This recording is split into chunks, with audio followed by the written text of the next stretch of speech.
After all the stories about the vile police at Charing Cross Police Station, the Home Affairs Select Committee pulling Priti Patel before them, and the massive amounts of sweeping under the carpet that Cressida Dick has had to do, she is now apparently taking some affirmative action.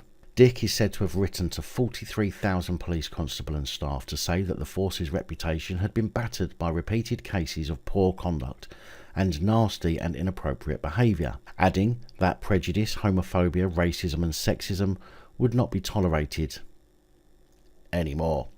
And that if this is you, I have a message. The Met does not want you. Leave now. Well, see you later then, Dick. We got to remember his shit rolls downhill and you're at the top of the hill. So regardless to what BS you're spouting about other officers, ultimately the buck starts and stops with you, love. She also said this is serious and it is urgent. To lose public consent would be unthinkable. Action is needed now. Enough is enough. Look, I'm not going to go into how that ship sailed long ago. It's just that you're so narrow-minded and oblivious to the real world that you haven't seen it sail off into the sunset. I mean, even with all this going on, police and politicians defending the top brass, there are still stories coming out about how depraved and vile police can be, even to one another. In fact, another report has come out about how an ex-police constable is said to have opened a toilet door at Charing Cross Station to be confronted by a detective banging a woman he had just arrested. And I thought window cleaners had it good. She claims that colleagues at Charing Cross Police Station during the 2000s would regularly use the building's toilets and cells for sex, adding that sometimes police would bring back women they'd picked up, but on other occasions she knew they'd been arrested, and that there were sometimes highly intoxicated and in vulnerable situations, and sex workers in the area were also taken advantage of by some colleagues. It was a running joke that prostitutes knew the PIN number to get into the cells better than the police officers.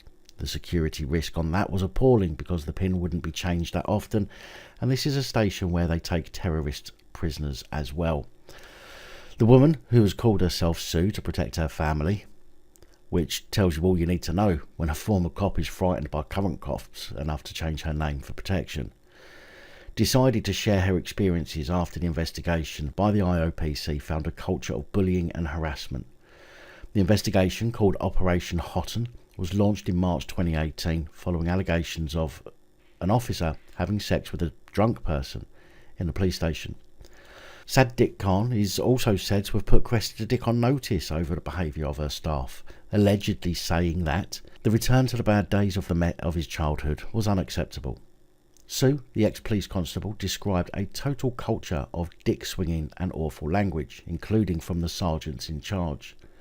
Black officers were referred to as monkeys, she claimed, and as the female officer, she had to put up with relentless sexist comments and propositions. I wasn't ridiculed or anything, she said, but sexual harassment was there and it was quite oppressive. You have to be quite strong to rebut that. Female officers would be sat in surveillance vans as their male colleagues made lewd and derogatory comments about passing women. Now, I'm sure this won't be the last we hear about police abusing their powers and acting in such a vile and derogatory manner. But rest assured, if they do, and I hear about it, I will be reporting it here on the channel. Big thank you to channel supporters, especially these guys. Your support is truly appreciated. Don't forget to like, share, comment and subscribe. Let me know your thoughts, as I know many of you will. And until next time, stay safe, look after each other, film the police and other officials.